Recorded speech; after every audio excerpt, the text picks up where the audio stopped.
Le balado Écologie et Société, c'est un espace de discussion libre et ouvert où j'invite des acteurs de la crise climatique et des enjeux sociaux, que ce soit des professionnels ou des porteurs de témoignages uniques, mais surtout, je crois que c'est des gens du quotidien qui sont surtout aussi très pertinents parce qu'ils vivent et font partie intégrante d'une réalité qu'on cherche à comprendre. Parce qu'au fond, on fait tous partie du même toit de l'enveloppe environnementale actuelle. Alors, le balado Écologie et Société, ça commence maintenant.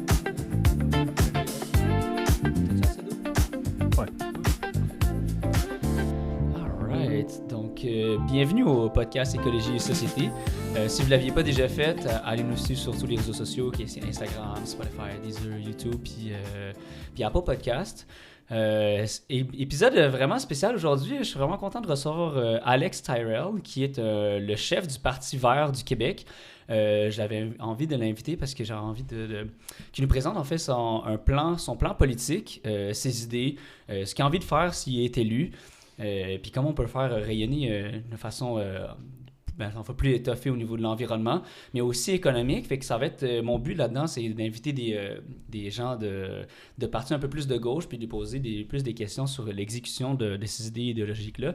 Donc, bienvenue Alexandre. Bonjour. Ça va bien? Oui, toi? Yes. Fait que c'est-tu pas ta première fois dans un podcast? Toi, t'as déjà un podcast, non, right? Oui, j'ai un podcast nommé La mentalité verte, The Eco Mindset. Puis c'est vraiment le fun. J'en ai écouté quelques épisodes. C'est vraiment intéressant. Puis surtout que tu m'avais déjà parlé de l'espèce de polémique là, sur la personne qui était trans, qui voulait aller se faire couper les cheveux, puis qui n'avait pas le choix sur le site Internet. Puis savoir le behind the scenes là-dedans, je trouve ça vraiment intéressant. Là. Fait que c'est quoi ton parcours, puis comment tu as débuté en tant que chef au Parti vert politique? Puis tu me disais aussi qu'il y avait des polémiques pas polémiques, mais c'était pas très cohérent le discours, puis c'est ça qui faisait que le parti n'était pas assez uni. Peux-tu m'expliquer ton parcours, puis comment tu as réunifié le parti? Oui, super. Donc, j'ai commencé la politique à l'âge de 18 ans. Okay. Avec le NPD au Québec, avec Jack Layton en 2006, donc bien avant la vague orange. Mm-hmm. Puis, ce qui m'a attiré de ce parti-là, c'était le programme socialiste, puis aussi l'opposition à la guerre en Afghanistan. À l'époque, donc vraiment ma première implication, c'était au Congrès où le NPD a voté pour opposer la guerre en Afghanistan pour la première fois. Puis par la suite, j'ai participé dans la vague orange. J'étais militant à ce moment-là. J'ai vu des gens dans la vingtaine être élus au Parlement. Avec très peu d'expérience, mais c'était vraiment un moment historique qu'on a vécu, de passer de quasiment aucune siège au Québec, de y avoir 80%. Ouais. Mais après la vague orange, le NPD a viré plus à droite avec Thomas Mulcair, donc j'ai un peu perdu intérêt à ce moment-là. Puis, entre-temps, il y avait la grève étudiante au Québec, donc moi, j'étais à l'université à ce moment-là. Le printemps érable. Le printemps érable, exact, de 2012. Puis, fait que j'ai participé beaucoup dans ce mouvement-là. Pas en ayant un rôle particulier ou en étant impliqué dans une association, mais surtout comme participant dans la rue. J'ai marché nuit après nuit avec les étudiants tout le printemps et une grande partie de l'été 2012.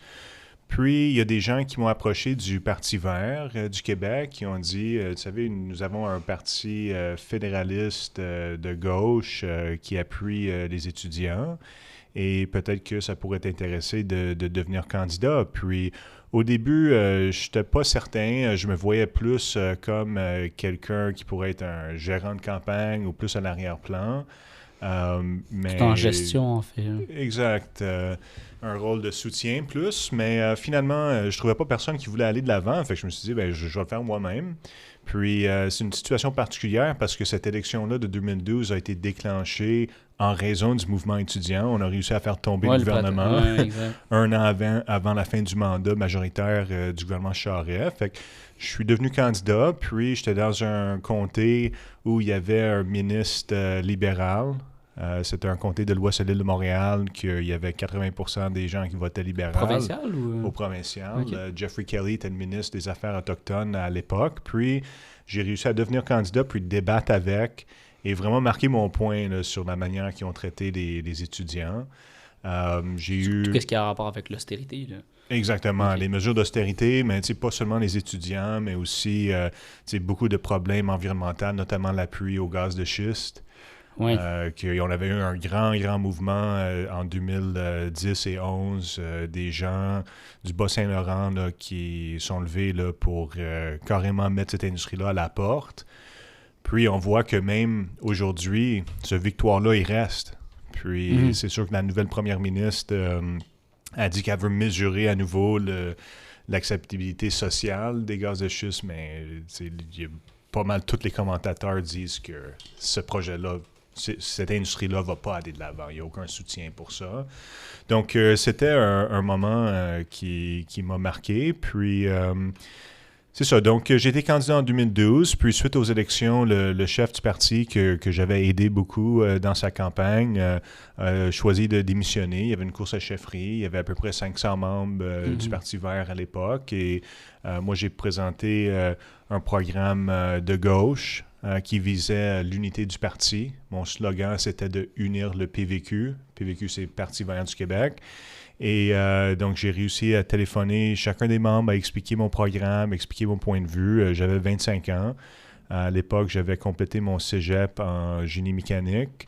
Puis, j'avais entamé un bac en sciences de l'environnement à l'Université Concordia. J'avais terminé la première année. Mais on était dans un moment où il y avait une vague d'implication jeunesse en politique provinciale. Donc, il y avait quand même un appétit de voir les jeunes prendre des rôles comme ça, puis de faire valoir nos idées. Et donc, j'ai gagné cette course à chefferie-là. Ça passait proche, c'était 13 votes. La différence, j'avais quand même une grande concurrence, dont une mairesse d'un petit village qui se battait contre l'arrivée de l'oléoduc à Enbridge. Donc, tu sais, quand même des candidats sérieux. Puis, mais j'ai réussi à passer. Puis ensuite, on avait l'élection de 2014 qui a été déclenchée 5 mois plus tard. Donc, pendant ce temps-là, on a carrément transformé le parti. Comme tu as mentionné dans l'introduction avant, le Parti vert n'était pas tant cohérent sur tous les politiques. C'était comme une coalition de candidats indépendants qui portaient attention à l'environnement, qui l'avaient à cœur, mais au-delà de l'environnement, pas tant que ça en commun. Puis même sur les façons de s'y attaquer aux problèmes environnementaux, beaucoup d'opinions différentes. Puis ça a été exposé dans les médias à l'époque. On parle de l'élection 2012, là. Fait que ma vision pour le parti, c'était de l'unir autour des idées progressistes, puis d'avoir une discipline de parti. C'est de faire en sorte que les gens qui se présentent appuient le programme. Puis le premier grand test qu'on a eu de ça, c'est que Pauline Marois avait sorti sa charte des valeurs québécoises, qui à mes yeux est une charte qui est discriminatoire, qui vise les minorités à légaliser la discrimination à l'emploi. Donc moi, je ne voulais pas avoir des candidats du Parti vert là, qui allaient dans ce sens-là. Qui appuyaient ce genre de politique. Puis c'est, à mon avis, c'est pas parce que le Parti québécois en parlait de cette politique-là qu'on devrait le normaliser. Ouais. Donc, pour moi, c'est le fait qu'eux autres, il y avait ce point de vue-là, ça ne changeait rien. Puis, moi, j'ai toujours voulu bâtir le Parti vert autour des valeurs d'inclusion, d'antiracisme, de solidarité sociale et internationale. Et donc, on a réussi à définir le parti comme éco-socialiste, multiculturel, ouvert. Inclusif, avec un Québec ouvert sur le monde. Et ça a été les bases pour ce qui a suivi. Mais tu disais que c'était pas... il n'y avait pas une cohérence, c'était pas uni. Je pense que c'est un peu ça, de toute façon, qu'on critique au mouvement environnemental au niveau global. Je pense que ça faisait pas... vous n'êtes pas unique à ne pas être unis, en guillemets. Qu'est-ce qui fait la différence au Québec versus le global? Bien, c'est une bonne question. Je pense que dans le mouvement, puis là on parle du mouvement et non juste des partis verts, mais le mouvement écologiste, tu as beaucoup de gens différents qui s'impliquent. Puis il y a des gens qui ont des degrés différents d'espoir, puis de... Il y en a qui voient certains changements ou certaines victoires comme impossibles, comme hors de portée, mettons. Puis tu as des gens un peu plus radicaux qui disent qu'il faut arriver à ces solutions-là, il les faut rapidement, il faut poser des actions directes. Fait que tu as quand même une diversité d'opinions, une diversité de sentiments d'urgence parmi les gens qui s'impliquent, puis une diversité d'intérêts aussi.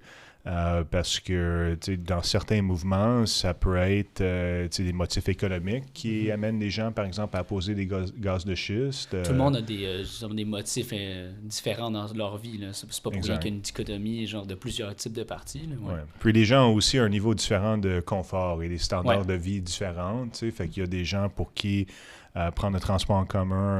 Comme les situations économiques différentes, en fait. Là. Exactement. Des niveaux de privilèges différents, des parcours différents, des emplacements géographiques différents. Donc, il y a quand même une diversité d'opinions. Puis, à mon avis, ce qui est le plus dangereux dans ça, c'est les modérés. Là. Les gens qui disent, on va faire quelques trucs, mais on va pas brasser la cage plus qu'il faut.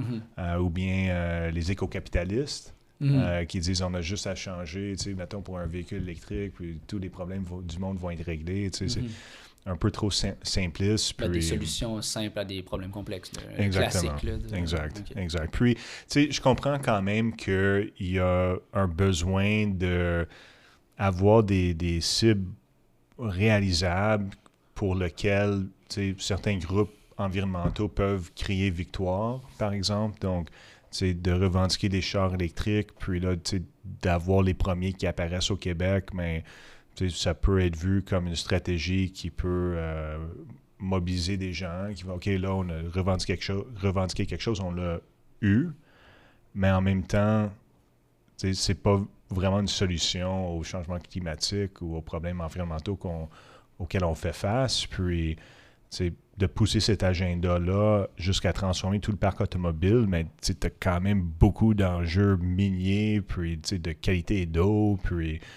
parmi les premiers dossiers que je me suis impliqué dessus après avoir gagné la course à chefferie au parti, c'était de monter en Abitibi-Témiscamingue où il y avait Toyota qui voulait construire une mine de terre rare à côté du lac Kippawa.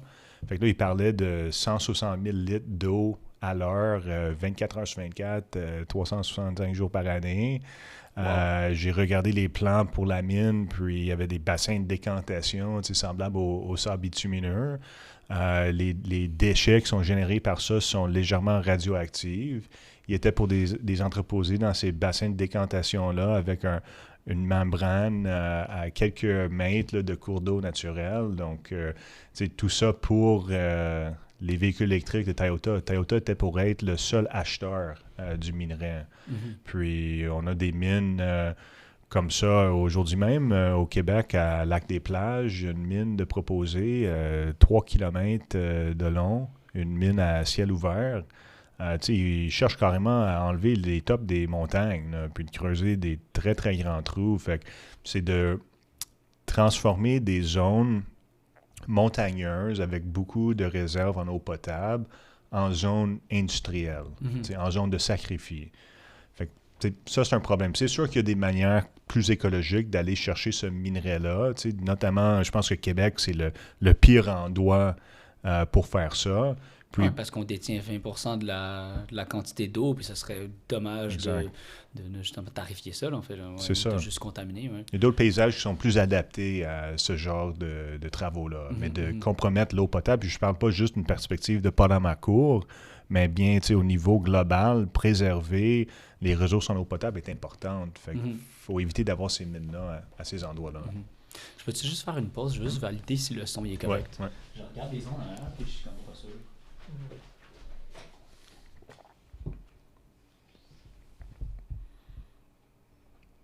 Ok, ça devrait être bon.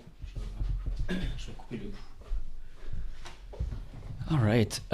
Fait que juste pour continuer la prochaine question, ça serait, tu mentionnais que le parti était critiqué pour manque d'unité, mais qu'est-ce que tu as fait concrètement pour vraiment changer ça? Tu t'es dit, OK, là, ça s'est fait, mais c'est qui t'a dit, OK, Alex, c'est vraiment cool, qu'est-ce qu'il dit? On le suit jusqu'au bout. Bien, ça a été de définir clairement le programme, parce que en 2012... avant que j'étais chef, le programme n'était pas bien défini. Puis il y avait beaucoup de pages vides, là, si on veut, là, sur beaucoup de sujets importants.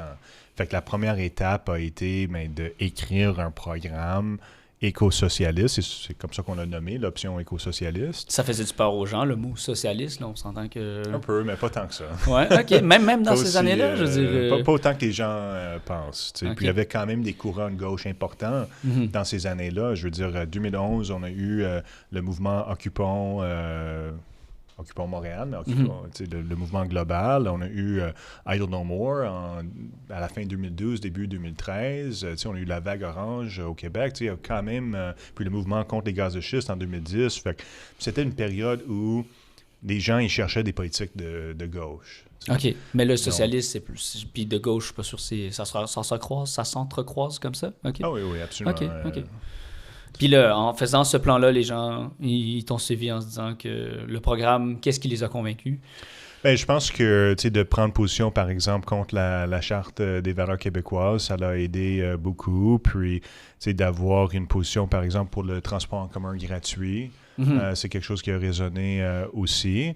Puis ça fait en sorte que quand on allait pour recruter des candidats, des militants du parti, mais les gens qui venaient, ils appréciaient le programme. Puis ils venaient à cause du programme. Fait que je pense que ça a changé un peu la dynamique. Puis on a réussi à unir le parti là, autour des idées progressistes. J'ai un peu l'impression que juste le Parti vert en général, ça relève des convictions, moins de l'influence externe, en fait. Il faut vraiment que ça vienne de ton cœur. Je veux dire, sauver l'environnement, c'est une question idéologique, mais je pense que ça faut que ça vienne de soi. Là. Fait que ces idées-là, ils venaient peut-être plus rejoindre les gens, en fait. Là. Oui, absolument. Mais tu sais, c'est de la politique. Là. Puis tu peux avoir des gens qui viennent pour toutes sortes de raisons. Hein? Il y a du monde qui veulent voir leur visage sur l'affiche, puis que les enjeux importent. Oui, on en peu, parlait la première fois. Oui. Donc, c'est ça. Il y a quand même des motivations différentes, puis des perspectives différentes. Puis, l'éco-capitalisme, là, il y a des gens qui croient à ça et qui croient aux solutions qui sont quand même superficielles. Puis, le Parti vert du Québec est vraiment l'aile gauche du mouvement vert au Canada. Il y a nous autres, puis maintenant, avec la nouvelle chef du Parti vert de la Colombie-Britannique, Emily Lowen, nous sommes l'aile de gauche. Mais l'aile de droite, même du Parti vert à l'intérieur du Canada, elle est quand même pour les baisses d'impôts, puis, je veux dire, contre le socialisme, pour eux autres, c'est un mauvais mot, puis, ce que ça implique de dire que l'éco-socialisme, c'est pas dans vos valeurs, ça implique que c'est une économie décroissanciste, en fait, right? L'enjeu de la décroissance est intéressant, puis on a débattu longuement au Parti vert de comment qu'on pourrait adapter cette politique-là au programme, puis être capable de le vendre à la population, si on veut, dans les élections. Parce que c'est pas vendeur du tout. Monsieur, madame, tout le monde aime son SUV. Oui, c'est ça. C'est pas la politique la plus évidente à vendre. Puis, on a eu une rencontre, une conversation avec Yves-Marie Abraham, qui est le professeur de HEC, qui est un cours sur la décroissance à HEC. Qui est la référence un peu au Québec. Hein. Exactement. Puis, on n'a pas arrivé à trouver une manière de vraiment vendre la décroissance économique dans son ensemble. Quoique, on a quand même intégré la décroissance de certains secteurs économiques dans le programme, notamment le pétrole, les voitures aussi. Parce que il y a beaucoup de gens qui ne réalisent pas à quel point que l'industrie automobile là, est enracinée, je veux dire, dans tous les villages ou presque du Québec, tu vas trouver un garage, souvent un concessionnaire, un vendeur d'assurance. Ces voitures-là, quand il y a des accidents, mais ça génère de l'activité économique, les réparer. Je veux dire, il y a tout plein de... Mais ces gens-là n'ont pas trop le choix en même temps. Là. Je veux dire, c'est pas comme si le métro était à portée de main en Abitibi. Là. Exactement. Il faut comprendre leur réalité, je pense, un peu. Oui. Mais il y a une raison pour laquelle on n'a pas du transport en commun. Puis à mon avis, c'est économique. Je veux dire, par exemple, le REM. Quand ils ont proposé le REM, on a critiqué très fort ce projet-là au Parti vert parce que c'était clair que c'était pas un projet qui était fait pour augmenter le nombre d'utilisateurs du transport en commun.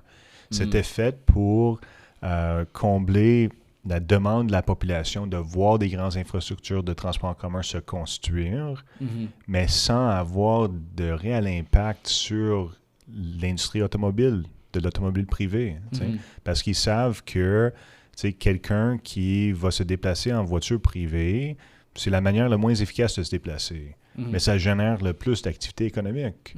Ce qui fait pas trop de sens, parce qu'en fait, même s'il y aurait une gare en Abitibi, c'est pas vrai que la personne en Abitibi va se départir de sa voiture. Fait que tu déconstruis pas cet argument-là, en fait. Là. La personne va se dire qu'il faut que j'aille à Montréal, c'est vraiment cool que j'ai pas à dépenser autant d'argent, mais elle ne se départirait pas de sa voiture, ce qui empêcherait pas grand-chose, là, en fait. Là. Ben, je veux dire, l'exemple de l'Abitibi pour le transport en commun, c'est parmi les plus difficiles. Hein? Ah oui, OK. Parce que, en fait, si le Québec cherche à réduire ses émissions, c'est beaucoup plus simple de les réduire dans les grands centres urbains que dans les régions éloignées où c'est très difficile. Avec puis les grands centres urbains ont le plus gros impact écologique, en fait, aussi. Là. Fait que, exactement. Ça fait du sens. Donc, les gens qui partent de Laval pour aller au centre-ville de Montréal, mais c'est un déplacement qui est facile à combler avec le transport. Qui est exactement ma situation. J'ai pas de voiture, puis je fais aller à Montréal tout le temps. Là, fait que... c'est ça. Donc c'est ça. Fait que vaut mieux s'attaquer à ça en premier. Puis, notamment aux dernières élections, on a proposé quand même une taxe carbone très importante, mais on a fait en sorte que, dans notre plan, les gens qui étaient en région et qui n'avaient pas la capacité de réduire les émissions auraient une exemption pour un certain nombre de litres de pétrole par mois. Fait que c'est une manière de compenser un peu la réalité rurale et urbaine. Les gens qui habitent à côté du transport en commun, puis que c'est rapide et efficace, je pense, ne devraient pas avoir un crédit carbone pour acheter de l'essence pour un véhicule privé. Puis, c'est désolant parce que même aujourd'hui même, Mark Carney a annoncé qu'il avait déjà coupé la taxe carbone. Là, il a coupé la taxe essence. Je sais, j'ai vu ça aux nouvelles, j'étais comme, c'est si facile de le faire, pourquoi on le fait pas? Ouais, c'est dommage. Puis là, le Parti conservateur du Québec veut couper la taxe carbone provinciale et les taxes provinciales sur l'essence. Fait que... Mais pas pour les mêmes intentions. Non, c'est ça. Ça peut se faire différemment, en fait. Là. Il veut faire ça at large, puis vous attirer des secteurs et des endroits spécifiques, en fait. Exact. Il veut le faire pour tout le monde, puis permettre aux gens d'avoir des grands VUS. Puis, tu sais, quand on regarde les véhicules qui circulent sur les routes du Québec, c'est VUS. Ouais. C'est vraiment désolant de voir qu'on s'en va dans cette tendance-là. Tu sais. S'il y a 20 ans, les gens auraient regardé dans l'avenir, dire en 2026, ils vont couper la taxe carbone, puis tout le monde va se promener en VUS. Les gens auraient été surpris. Je veux dire, même dans les années 90, les véhicules étaient beaucoup plus petits que maintenant, puis l'essence était moins cher. Donc, tu sais, il y a quand même... il doit y avoir une réglementation de ça, tu sais, parce que si tout le monde s'en va vers des véhicules de plus en plus grands, ça va consommer de plus en plus. Puis là, les gens avec les petites voitures, là, ils ont peur de se faire écraser par les grands. Fait qu'eux autres aussi, ils veulent être dans quelque chose de très grand et lourd. Il faut délaisser les véhicules privés puis aller vers le transport en commun. Puis pour arriver à faire ça, on devrait éliminer les tarifs sur le transport en commun. Puis on devrait faire en sorte que c'est plus rapide, confortable et efficace. Le Parti vert, on ne parle pas de dire aux gens, ben regarde, vous allez marcher 30 minutes là, à moins 30, puis ensuite attendre l'autobus. On joue à partir de West Island, non. C'est ça, tu sais. On cherche à construire des infrastructures, puis donner aux gens les options qui font en sorte que le véhicule privé devient obsolète. Ou peut être réservé uniquement pour certains trajets de temps en temps. Promouvoir, en fait, la réduction de cette utilisation. Exactement. On critique souvent des personnes de la gauche qui sont pas capables de quantifier. Puis là, tu parles de réglementation. Il faut absolument que les gens de Laval utilisent moins leur voiture, etc. Est-ce que l'équipe est gréée de personnes qui sont capables de quantifier ces choses-là pour mieux réglementer les choses? Est-ce que c'est quelque chose qui manque aux partis de gauche? Tu sais, j'inclus Québec solidaire et tous les partis de gauche. Là. Tu sais, souvent, on dit ils sont pas capables de le mettre en exécution ou on n'est pas capable de quantifier ou même si on réussit à quantifier, on est critiqué parce qu'on quantifie. Là, on n'est jamais gagnant. On gagne jamais, en fait. Là. C'est que quand tu quantifies, t'es mauvais. Là, tu quantifies pas, t'es mauvais. Là. Qu'est-ce qu'on fait avec ça? Genre? Écoute, c'est sûr que pour un petit parti avec des moyens de recherche limités, c'est difficile d'avoir un programme qui est chiffré, qui est exact sur chaque ligne de budget. Par contre, on présente quand même nos valeurs pour la direction qu'on veut aller. Puis, aux dernières élections, on avait proposé de mettre 500 milliards sur la transition énergétique sur une période de 4 ans. Fait que pour donner une idée de l'ampleur de tout ça, le budget annuel du Québec, en ce moment, c'est à peu près 110 milliards par année. Fait que nous autres, je pense que le rôle du Parti vert, c'est de revendiquer des grands investissements dans la transition énergétique. Puis on ne veut pas gaspiller de l'argent. On veut mettre de l'argent dans les infrastructures qui vont servir la population, puis qui non seulement vont atteindre des objectifs environnementaux, mais vont aussi rendre la vie plus abordable pour les gens. Parce que le fait que les gens ils dépendent de la voiture parce qu'il n'y a pas d'option de transport en commun, ben c'est en train de saccager les budgets de personnes et de familles. Là, je veux dire, les paiements de les voitures. éco-capitalistes sont d'accord à réinvestir des choses dans les infrastructures. En fait, là, c'est pas ça qui les freine. Puis pourquoi on le fait pas, dans le fond? Là? Exact. L'éco-capitalisme, la différence, c'est que les gens éco-capitalistes, ils vont porter attention à l'environnement un peu, mais pour des questions sociales, puis d'assurance santé, des choses comme ça, c'est moins au rendez-vous. C'est des capitalistes. Puis c'est quoi le ratio que tu mentionnais? Le Québec, par année, fait tel milliard. Est-ce que sur 4 ans, est-ce que c'est 100%? Juste pour que les gens puissent comprendre le ratio. C'est ça, c'est à peu près 100% du budget. 4 ans. Fait que le budget serait gonflé dans ce cas-là, mais... il n'y aurait pas d'endettement, là. C'est juste une redistribution il peut avoir un endettement, parce qu'on a besoin d'avoir ces infrastructures-là. Puis, quand l'ampleur du plan qu'on propose, c'est massif. Là, on parle des métros là, dans plusieurs villes et tout ça. Puis, fait que c'est un investissement générationnel. 4 ans, c'est quand même court, non? Oui, ça peut être court. Écoute, c'est un objectif. Là, on verra par où ça se rend rendu au pouvoir et tout ça. Mais le but, c'est de convaincre les gens que le Québec doit mettre des ressources importantes là, sur la transition énergétique.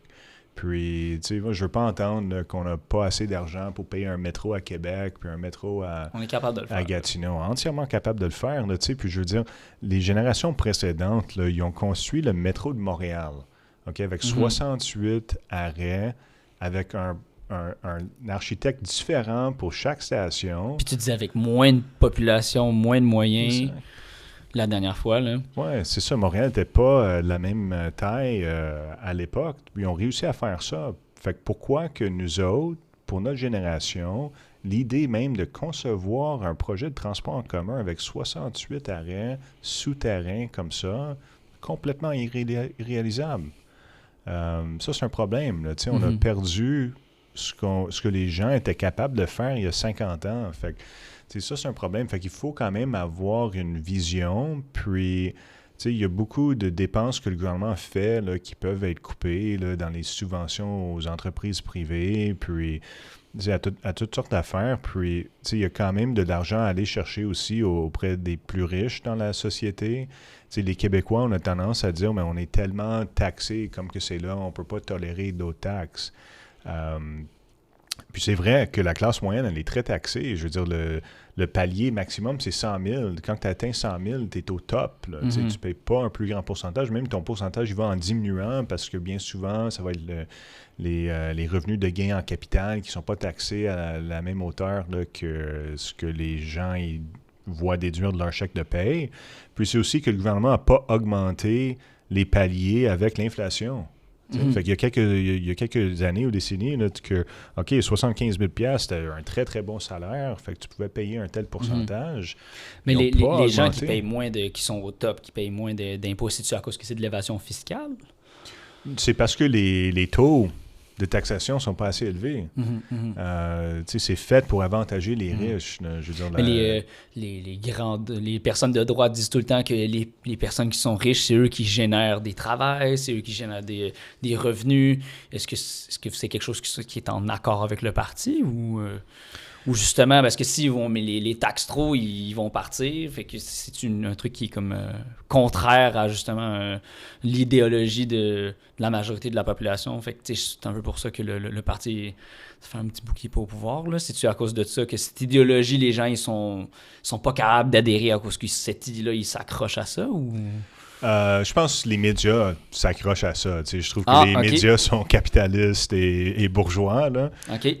Donc, ces gens-là, les médias sont contrôlés par un très petit groupe de gens qui travaillent pour les intérêts de la bourgeoisie puis qui n'osent pas vraiment donner aucun oxygène là, à qui que ce soit qui contredit ce narratif-là. Ils vont peut-être le faire parfois pour se faire une crédibilité en disant « Regarde, on reçoit différentes opinions », mais bien souvent, même à Radio-Canada, que les gens, certaines personnes considèrent de gauche, ils vont parler d'une idée de gauche pendant 60 secondes pour ensuite passer 5 minutes à la discréditer. Là. Donc, je pense que c'est ça qui ralentit un peu le programme social, puis qui ralentit les luttes socialistes, c'est la capacité de rejoindre le monde.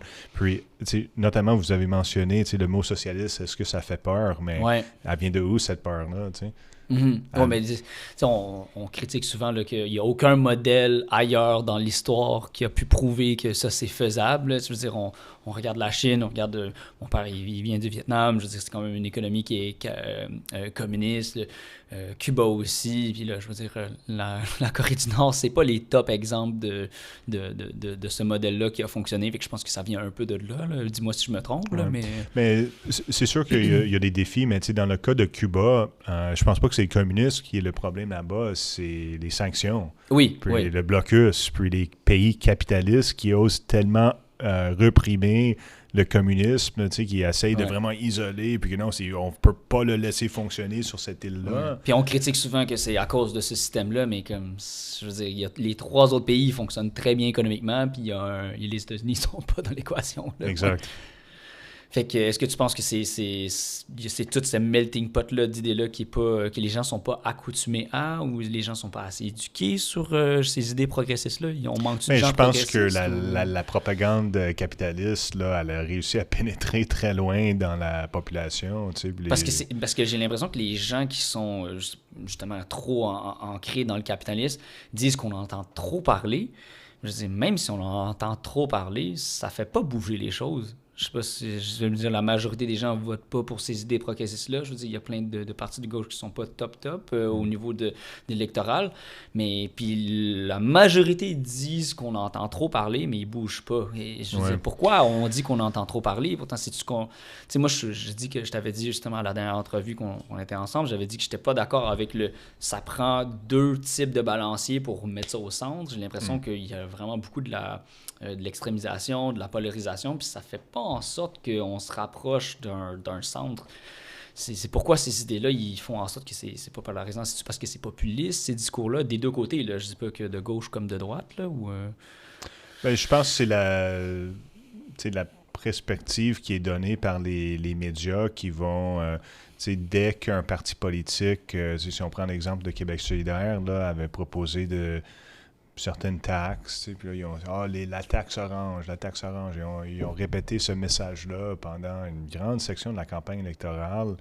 Puis, c'était pas radical ce qui était proposé. Là, donc, il y a une vilification de ces politiques-là qui font en sorte que c'est difficile de les vendre. Puis, il y a aussi toute la distraction sur la politique identitaire de droite qui cherche à distraire des gens de la lutte des classes. Oui, il y avait une dernière étude qui disait que l'idée woke, ça vient justement du capitalisme pour diviser les gens, pour essayer de justement qu'on soit distrait puis qu'on soit pas focus sur le réel problème qui est justement la classe riche et les puis, si tu as des gens de classe ouvrière qui se chicanent entre eux à cause du racisme, des préjugés, des choses comme ça, mais ces gens-là ne sont pas unis contre le capital. Donc ça, c'est un problème. Là. Puis, je pense aussi que la gauche, on n'arrive pas à connecter avec la classe ouvrière de la manière qu'il faudrait. comme on l'a vu justement à l'administration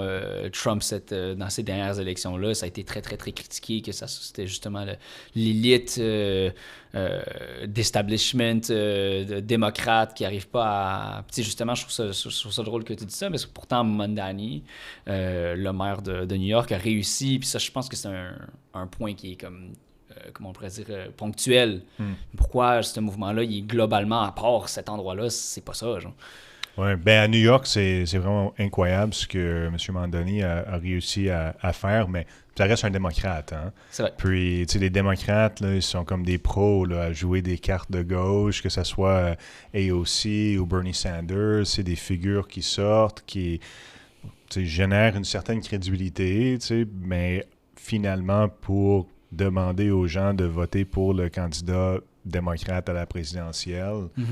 Puis, tu sais, Mamdani, je pense que c'est bon, mais on verra jusqu'à quel point il va aller avant de se faire rappeler à l'ordre ou que le système... Je ne veux pas être trop pessimiste, hein, parce que quand on est trop pessimiste, c'est ça donne rien, ça apporte pas de solution non plus. Oui, exact. Fait que j'espère le meilleur là, pour ça. Puis, tu sais, j'espère que des gens comme Mamdani vont être en charge du Parti démocrate. Si ça peut être enfin un exemple de flambeau positif, là, exact. Ça peut être intéressant. Et je pense que aussi, c'est que si ça aurait été Bernie Sanders qui aurait été candidat contre Trump, ben, les sondages le disaient à l'époque, Bernie aurait pu gagner contre Trump, mais ils choisissent, le Parti démocrate, son establishment choisit toujours quelqu'un de modéré qui ne plaît pas aux gens. Donc, ils préfèrent avoir un candidat perdant de droite ou modéré que d'avoir un socialiste qui pourrait le remporter. Donc ça, c'est un problème. Puis, c'est un symptôme de la gauche qui n'est pas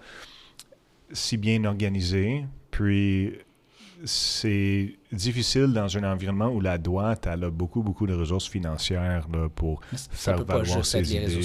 Ça peut pas juste être les ressources. Je veux dire, c'est-tu parce que justement la droite, entre guillemets, là, c'est des gens qui se posent pas de questions, fait que ça fait en sorte que c'est plus facile de s'organiser. Je veux dire, ils utilisent c'est de la faute de l'autre camp, fait que tout le monde se rallie vers ça, fait que les gens ils se posent pas une question. C'est vrai qu'ils sont quand même bons pour se rallier là, en général. À trouver des raisons un peu. Ouais, comme la politique canadienne, la droite s'est unie dans le début des années 2000, puis ils ont réussi à... Globalement, les gens de droite sont unis. C'est pas compliqué là, de trouver un bouc émissaire. Puis voilà, il y a plus de division sur la gauche, effectivement. Là. À cause que justement, je veux dire, comment on appelle ça, c'est qu'on est justement, on comprend l'intersectionnalité, on est tellement intersectionné qu'on comprend la réalité de tout le monde, fait qu'on dilue un peu le discours, mais qu'est-ce que tu as réussi, toi, à part le programme, à rallier justement tous ces gens-là vers ce parti-là?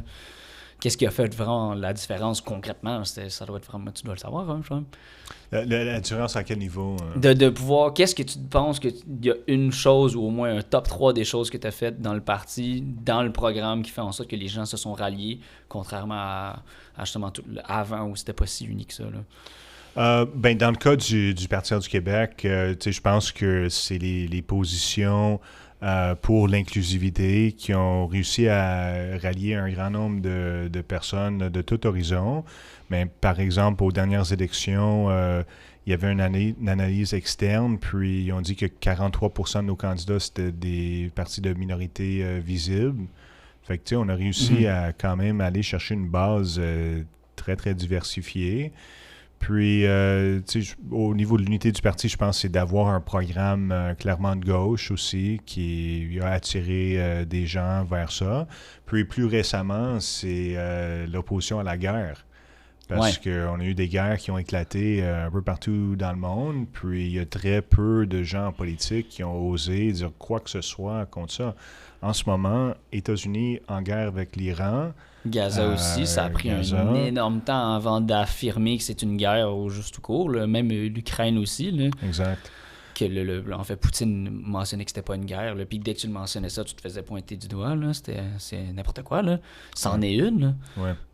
Exact. Fait qu'on a eu le courage d'être à l'avant-plan du mouvement anti-guerre, d'opposer tous ces guerres-là qu'on vient de discuter. Puis, même en ce moment, avec la guerre en Iran, on est le seul parti provincial à l'avoir condamné. Là. Dans quel monde on vit pour dire que c'est pas une guerre? Je veux dire, il y a des missiles Tomahawk, puis des civils qui se font... Mais qu'est-ce qui fait que ces partis-là sont pas capables de se mettre dessus? C'est-tu à cause que tout le monde est de droite, puis que la seconde qu'on dit que c'est ça, personne vote pour toi? Ben, il y a un narratif médiatique, encore une fois, qui montre les enjeux d'une certaine façon. Puis ils ont toujours une excuse pour chaque guerre. Il n'y a jamais une guerre qui arrive, puis que le gouvernement, puis les médias disent « Ah, celle-là n'a pas de bon sens. » Il y a toujours comme un argument en faveur. Les arguments, ils peuvent être convaincants pour beaucoup de gens.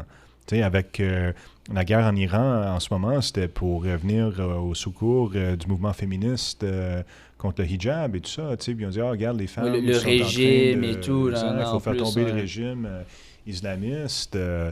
Donc, en Venezuela, ils ont enlevé le président, puis là aussi, c'était pour libérer les gens. Le peuple de ce président-là, en plus. Puis, à Gaza, Israël a été attaqué le 7 octobre. Il manque jamais de souligner le 7 octobre dans toute la couverture. Mais les gens, j'ai l'impression que nous, les gens, on est capable de le voir, les gens de la gauche, entre guillemets, là, que je sais pas à quel point je me constate si de gauche que ça, là, mais je veux dire, ça prend pas la tête à Papineau pour voir que c'est juste un alibi. Je veux dire, les memes maintenant qu'on voit dans Reddit puis dans tous les endroits, c'est ils se cachent même plus de dire qu'ils s'en vont à Venezuela pour l'huile, pour l'huile, je veux dire le pétrole, excuse là. Exact. Mais je veux dire, puis même quand c'est clair comme de l'eau de roche, on essaie de se convaincre que ça fonctionne quand même. Voyons donc, dans quel monde on vit si les gens sont pas assez informés, qu'est-ce qui se passe? Ben, le mouvement anti-guerre là, a souffert. Là, ça a été fort pendant la guerre en Irak.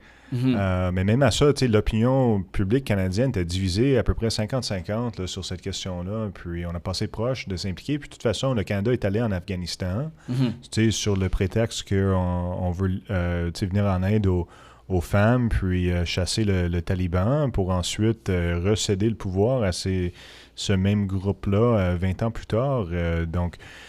Puis je pense que, pour revenir à la question, pourquoi la gauche n'arrive pas à s'opposer à ces guerres-là, c'est que ça génère tellement de critiques. Le moindrement que tu prends une position, mettons, en faveur de la Palestine, tu reçois tout plein de critiques, puis tout plein de... T'es pointé du doigt par des médias, puis ça, c'est... C'est-tu si mauvais que ça, se faire pointer des doigts par le média? Je veux dire, moi, ils m'ont pointé du doigt pour mes positions anti-guerre à maintes reprises, puis... Parce que c'est pas en prenant position que, justement, les gens se rallient à toi. Je veux dire, OK, le gars, il a le guts de le dire enfin, c'est le gars qu'on suit, non? Ouais. Ben, ça m'a aidé à avoir beaucoup de soutien, puis... d'avoir trié une place à l'intérieur du mouvement anti-guerre. Fait que ça c'est bien, mais moi, j'ai été condamné là, par beaucoup de gens pour mes positions anti-guerre, là, y compris les grands médias au Québec, puis au Canada, le Globe and Mail. Ça t'a-tu si affecté tant que ça de te faire pointer du doigt? Ça t'a-tu vu des réelles répercussions sur le parti ou ta personne publique, personnelle en fait, ou... Des répercussions, j'ai été expulsé du Parti vert du Canada au moment que je m'en allais pour me présenter à la chefferie de ce parti-là. De où, excuse? Le Parti vert du Canada. OK, c'est ça. Donc moi, j'avais pris position contre la guerre en Ukraine, puis j'avais critiqué l'OTAN pour un rôle de provocation qu'ils ont joué dans ce conflit-là, qui ont dit on veut absolument pas négocier, puis on veut aller affronter la Russie. Moi, je pensais pas que c'était la chose à faire. J'en ai parlé avant même l'invasion, puis par la suite aussi. Puis à ce moment-là, on parlait de 2022, donc j'étais à la tête du parti depuis 9 ans. Et il y avait une course à chefferie pour élire un nouveau chef au fédéral. J'étais un candidat sérieux dans ça. Puis, on m'a carrément coupé les ailes. Là, on m'a convoqué à une rencontre pour dire, ben là, on parce que tu es contre la guerre en Ukraine. Exactement. Ouais. Ben voyons donc. Ouais. Mais ça veut dire que on n'arrête pas de mentionner que la montée de la droite est en train de monter. c'est réel, là, juste de dire que t'es contre la guerre, tu ne te fais pas élire. Oui, exact. Parce que ce qui arrive, quel... c'est que dans chaque conflit, ils font ça aux activistes anti-guerre. Là. Ils vont dire, toi, t'es pas avec nous, t'es avec l'ennemi. Donc, les gens disent, ben toi, Alex, t'es un pro-russe. T'es un pro-Hamas, t'es un pro-terroriste. Jack Layton, quand il était contre la guerre en Afghanistan, ils l'ont traité de Taliban Jack là, dans la Chambre des communes. Fait que c'est un tactique classique qui revient à chaque guerre. Fait que la majorité sont pro-guerre. C'est ce que ça veut dire. Je veux dire, je pense que c'est aussi simple que ça. Genre, si t'es pas contre, t'es pour. C'est ça qui rend le temps de nos jours dangereux. Parce que, tu sais, je veux dire, regarde, en Iran, le prix du pétrole monte, là, tu sais. Là, les partis politiques qui n'ont même pas condamné cette guerre-là sont prêts à baisser le prix de l'essence. Puis d'enlever la taxe sur l'essence, c'est ça qu'on disait tantôt. Là. Fait que, tu sais, c'est un problème, là. Puis le fait que à chaque fois qu'il y a un politicien qui parle contre la guerre, là, qu'ils se font critiquer, éjecter, tout ça, mais ça incite pas les autres à les suivre là, non plus. Là. Il y a beaucoup de gens en politique qui veulent garder leur travail, là, puis pas prendre trop de risques, puis... aussi, moi, je suis chef de parti, fait que le boss, c'est les membres du parti, mais un député à la Chambre des communes, par exemple, a quand même un chef de parti qui peut les discipliner, tout ça, puis la dynamique, elle peut être très difficile, puis maintenant, c'est un peu plus facile de parler en faveur de la Palestine, mais il y a quelques années, c'était pas du tout le cas. Ça fait un bout, là. C'est ça. Exact. Fait que... C'est pour ça que ça prend un peu de courage là, en politique, puis ça prend surtout du courage pour dénoncer les guerres, parce que dénoncer les oléoducs, des affaires de même, ça peut générer des critiques, hein, comme des pertes d'emploi, des choses comme ça, des travailleurs. Qui est plus proche de la réalité de M. Exact. Tout le monde, hier soir, je suis allé écouter un film sur Fairy Creek, un mouvement de gens en Colombie-Britannique qui protège les anciens forêts. Parce que le gouvernement voulait carrément couper les arbres de 300-400 ans, là, puis aucun sens, mais il y avait des scènes là-dedans, de bûcherons qui venaient au campement des protestataires, là, puis ils envoyaient des insultes, il y a des altercations physiques qui ont eu lieu et tout ça, fait que ça, c'est bloquer des projets comme ça, ça génère un certain niveau de critique et de hostilité. Mais c'est rien comparé à ce qu'on reçoit quand on commence à dénoncer des guerres. Là, surtout dans un pays comme le Canada, parce que tu as du monde impliqué, où les familles sont là dans à peu près chaque conflit qui éclate. Fait que, la guerre en Iran, il y a des manifestations à Montréal là, de Iraniens qui sont des monarchistes, là, qui appuient l'ancien roi et son fils, qui appuient la guerre de Trump. Oh my puis God! Nous autres, on s'en va manifester contre la guerre en Iran, puis ils nous traitent de terroristes et de ci et suite. Puis eux autres, on veut juste pas de violence, c'est aussi simple que ça. Mais là, ils disent, t'appuies le régime, t'appuies le terrorisme, Fait que il y a du monde qui... C'est dur d'être en politique. Là. Ouais, ça peut être dur, ouais. Si on peut revenir sur ce qui est le Parti vert, puis ce que ça, dans le fond, le programme, si tu peux nous faire un walkthrough sur les 5 premières années, si vous êtes élu, ça ressemble à quoi? Qu'est-ce que ça ressemble? Les types de plans? C'est quoi les projets qui sont mis de l'avant? C'est quoi concrètement, là? Ouais. Demain... OK. Monsieur Alex. OK, parfait. Je vais commencer. Ça va être sur 4 ans. Les mandats sont 4 ans. Puis le programme n'est pas encore terminé pour les élections. Donc, il y a des détails qui vont se concrétiser d'ici le scrutin. Mais déjà, les grandes priorités qu'on met de l'avant, c'est d'adresser la crise de l'abordabilité. Puis, on veut adresser ça parce que si les gens sont pas capables de payer les factures d'épicerie puis de logement, ils sont pas mal moins tentés de mettre de l'argent sur la transition énergétique puis s'occuper de l'environnement. Hein. Ça penche plus vers OK, on va faire des sacrifices puis on va faire de l'argent. Donc, le premier point du programme, c'est de baisser le loyer. Puis on veut le baisser de 5% par année pendant 4 ans, un total de 20%. Fait que ça veut dire que je paye 1 000 $ en date d'aujourd'hui, puis on fait 5% de moins à chaque mois. Là. Exact. Ouais. Ben non, à chaque année.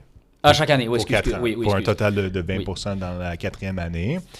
Puis ça, cette politique-là, je pense que elle peut rejoindre beaucoup de monde parce que malgré le fait qu'on a cette crise du logement, que depuis 2010, les salaires ont augmenté de 35%, mais le logement de 65%, puis l'épicerie aussi a augmenté de façon très rapide. Les gens n'y arrivent plus. Là. Puis malgré ça, tous les autres partis parlent de l'abordabilité, le logement et tout ça, mais il n'y en a aucune qui propose de baisser le loyer. Au contraire, tous les autres partis proposent d'augmenter le loyer en pleine crise oui, c'est du 7% logement. Là, en ce moment, ces temps-ci, là, ils veulent juste mettre un plafond, mais ça augmente quand même. Oui, exact. Ça a été 7% l'année passée. Cette année, 3,5 ou 3,2. Donc, puis, s'il y a des rénovations qui sont faites ou même des travaux, c'est ajouté à la facture. Hein? Moi, mon propriétaire a changé ma tank à eau chaude après 10 ans. Puis, il a augmenté mon loyer de 5% par année pour ce que ça y a coûté pour changer la tank à eau chaude. Je veux dire, c'est pas une rénovation. Tu sais, la qualité de l'appartement n'a pas été augmentée. Une tank à eau chaude, c'est quoi? C'est 300$ au gros max? Je pense que la facture était comme 700, 700-800 installés. Oui, mais là, ton 5% sur toute l'année, pendant 5 ans, ça dépasse... C'est quelques piastres par mois. C'est beaucoup, là. Ouais, mais il a rentabilisé son investissement de beaucoup, là. Ben ouais. Puis, à mon avis, ça devrait être payé par le chèque de loyer et non par des augmentations. C'est rendu que tu t'en vas louer un 3,5, là, il faut que tu inspectes la toiture, la maçonnerie, les fondations, parce que s'il y a quoi que ce soit là-dedans qui est en défaut... Aucun recours, c'est toi qui se rend plein la face. Tu peux avoir une augmentation de 100 ou 200 pièces par mois parce qu'ils ont refait les briques et la fondation, tu sais. C'est quand même un problème. Les gens n'ont pas la capacité. Ton logement, je veux dire, toi, tu ne fais que louer, genre, ça fait pas de sens, ouais. C'est ça, paye l'entretien avec le loyer. Puis c'est rendu que tout est tellement en faveur des propriétaires qui veulent quasiment des profits garantis. Ils veulent investir, mais sans aucun risque. Ils veulent que ça augmente à chaque année, puis que toutes les réparations soient facturées aux locataires. Puis... c'est pas pour rien, hein? 20% des députés au Parlement, c'est des propriétaires de logements locatifs. Oui, Puis, mais ça, justement, je trouve ça le fun que tu mentionnes que tu es un locataire, parce que tu ne ferais pas partie de ce 20%-là, en fait. Là. Non. Ces gens-là, ils voteraient pas des lois contre eux, fait que ça ferait du sens. C'est là. ça. Eux autres, puis c'est parmi tous les partis, il y a même des députés de QS qui ont des logements locatifs. Hein? Donc, c'est pour ça que l'Assemblée nationale travaille pour ces gens-là. Puis même ceux qui sont pas propriétaires d'immeubles locatifs, il y a très peu de locataires là, à l'Assemblée nationale. Donc, les lois y penchent dans une certaine direction. Puis, même les partis comme Québec solidaire n'osent pas dire qu'il faut baisser le loyer. Fait que nous autres, on est contents de mettre de l'avant cette politique-là, puis vraiment d'agrandir le spectre du débat. Parce que tout le monde dit, OK, oui, crise du logement, mais on augmente quand même. Quelle sorte de progrès qu'on va faire avec ça? On doit recadrer un peu, puis c'est pas juste une politique populiste de dire on va baisser le loyer. C'est aussi que la valeur immobilière a tellement augmenté dans les dernières années qu'on pourrait se diriger vers une crise semblable à 2008 avec le subprime housing crisis aux États-Unis où les banques prêtait beaucoup d'argent à peu près n'importe qui là, pour acheter des maisons qui ne valaient pas réellement ça. Ben, avec la COVID, les prix des maisons ont tellement augmenté qu'on s'en va honnêtement pas mal vers ce mur-là. Là. Exact. Puis les gens, ils sont en train de payer de plus en plus au point qu'il y a des logements qui sont achetés, puis le prix que le nouveau propriétaire paye équivaut au le loyer qu'il reçoit paye juste les intérêts, ne rembourse pas le capital. Fait que ces gens-là, quand ils achètent un immeuble comme ça, mais ils doivent faire de l'argent à quelque part. Même avec la réduction du taux d'intérêt national en plus, là, fait que c'est n'importe quoi. Là. Exact. Fait qu'il faut baisser la valeur immobilière. Là. Il y a une bulle. Puis, il faut commencer à la réduire avec une mesure comme un gouvernement qui dit on baisse le loyer. Ça avec va faire avec des lois. Là, c'est une loi qui dit que c'est ça que... Exactement, une loi pour ça, puis que ça soit mandaté par l'Assemblée nationale. Puis, c'est entièrement à l'intérieur du champ de compétences de l'Assemblée nationale de faire ça. Okay. Le logement comme ça, c'est une responsabilité provinciale. on a déjà un contrôle de loyer. Fait que l'idée n'est même pas si radicale qu'elle pourrait l'être dans d'autres endroits ou d'autres provinces ou États où ils n'ont pas un contrôle de loyer. Puis en plus, monsieur, madame, tout le monde n'arrête pas de répéter que le loyer est trop bas. Puis est-ce que vous êtes le seul parti qui propose ce genre de choses-là, que Québec solidaire je le faire, ou toutes les autres partis? Pourquoi on vote pas pour vous si ça me semble ça fait du sens? C'est une nouvelle politique, hein? Fait que les gens ils vont avoir la première chance de voter pour cette politique-là aux élections qui s'en viennent. Fait qu'on s'entend avoir un grand nombre de votes pour ça. Mais pour parler des autres partis politiques, Québec solidaire, ils disent on veut geler les loyers à l'inflation. Mais ça reste une augmentation. C'est une augmentation de 2,5 %. La CAQ, eux autres, c'est 3,1 %. C'est aussi différent que ça. À mon avis, c'est à peu près pareil. Puis, non seulement ça, mais Ruba Gazal a dit dans une entrevue au Devoir que si les propriétaires ils font des réparations, que l'augmentation pourrait dépasser l'inflation. Fait que finalement, c'est... Ça va-tu faire fuir des gens à cause que c'est trop bas, cette augmentation-là, ou même cette réduction-là, ou... Des propriétaires vont se dire, mon Dieu, ça fait plus de sens, ça devient plus rentable d'être à Montréal, ça va te faire fuir des grands riches, un peu comme New York qu'on critique Mandani. C'est un peu ça le but aussi, hein? C'est de baisser la valeur. Fait que t'introduis un peu d'incertitude dans le marché, dans le sens que, OK, là, le gouvernement a réduit le loyer alors qu'ils l'ont toujours augmenté auparavant. Là, tu vas avoir un paquet de monde, spéculateurs, qui vont dire, OK, mais moi, je vais vendre toutes mes propriétés à Montréal, mais tant mieux, ça va faire baisser le prix. Ou introduire des nouveaux propriétaires qui attendent que ça d'acheter eux aussi. C'est ça, ou les gens qui habitent dans les logements pourront les acheter finalement. Je veux dire, il y a des gens qui ont des excellents salaires puis qui ont une mise de fonds qui fait du sens, genre, puis qui ne peuvent pas acheter. Là, ça fait regarde, pas de sens, devant chez moi, ils ont construit un immeuble de condo, puis ils louent des appartements là-dedans jusqu'à 4 000 $ par mois. Par mois. Puis qui va être capable de payer 4 000 $ par mois? Ça va être quelqu'un qui gagne 100 000 par année, puis qui met 50 % de ses revenus là, dans un appartement. On dit tout le temps, 100K is the new 60, là, c'est ça, là. Exact. Est-ce que ça aide à la population de penser de cette façon-là? Là? C'est pas... Je pense que non. Là. Puis, fait qu'il faut recadrer. Fait qu'il y a un argumentaire économique sérieuse là, derrière cette politique-là. Puis, l'autre chose pour l'abordabilité, c'est d'avoir un réseau d'épiceries publiques. Oui, tu me parlais de ce projet-là, d'investir combien de milliards pour... On a parlé d'investir 10 milliards, 10 milliards okay. Puis d'ouvrir de 200 à 250 magasins, d'avoir 500 grands camions de livraison, d'avoir de l'entreposage au froid. Et aussi d'avoir 2000 vannes de livraison réfrigérées. Donc, le but, c'est pas de nationaliser tout le secteur de l'épicerie d'un coup sec, c'est d'introduire une option publique dans ce domaine-là qui pourra faire une portion de marché, du moins. Là. Exactement, une portion de marché. Puis, l'idée, c'est que le gouvernement mettrait les 10 milliards pour construire le réseau. Donc, les aliments seront distribués et vendus sur des infrastructures publiques. Alors qu'en ce moment, c'est le privé qui contrôle toute la chaîne d'approvisionnement et de transformation et tout, en fait. Puis il y a des profits versés sur chaque étape, puis il y a de l'abus aussi à chaque étape. D'où pourquoi les Robin Hoods ils ont commencé à voler dans les magasins. Fait que, je pense que c'est une réponse à ça, en fait. Là, mais c'est fou à quel point qu'ils ont augmenté le prix de l'épicerie. Puis c'est comme que ça, comme manif qu'on a eu. Je veux dire, des manifs devant les épiceries pour des prix, là, j'en ai pas vu beaucoup. Puis les études démontrent qu'en plus, ils font des records de profit en plus. Là. Puis je pense que la tendance est qu'à la hausse. Là, ça va pas revenir à la base. Là. Ben, à moins qu'il y ait quelque chose qui est fait de façon sérieuse, puis pas juste comme des petites annonces qu'on entend du gouvernement ou la nouvelle première ministre Fréchette qui dit « on va aider les gens avec l'épicerie. » Si ils ne créent pas un réseau public, ça va rester pareil. Puis, tu sais, c'est déjà tellement concentré entre les mains de quelques personnes. Tu n'as que 5 grandes chaînes d'épicerie au Canada. Sobeys, Loblaws, Metro, Walmart, puis Costco.